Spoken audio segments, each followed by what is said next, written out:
Hey guys, so in this video I want to talk about the tree of knowledge of good and evil.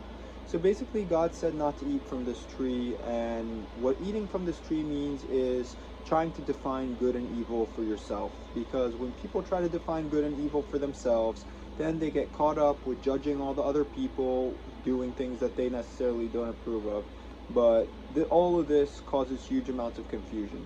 Generally, if you don't eat from the tree of knowledge of good and evil, that's another way to say forgive everything bad that happens and try not to do anything bad on purpose. That's what not eating from the tree of knowledge of good and evil means. Because if you don't define good and evil for yourself, then you can't demonize people and you can't judge people for doing, what you think is good and evil. And most of the time, the wisdom of God ends up revealing that this very thing that you thought was so evil turned out to be a huge blessing in disguise. So that's why God said not to eat from that tree.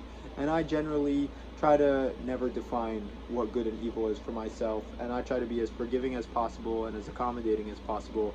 And I try to believe that anything that ever happens happened for a reason. And so that's why you're not supposed to eat from the tree of knowledge of good and evil.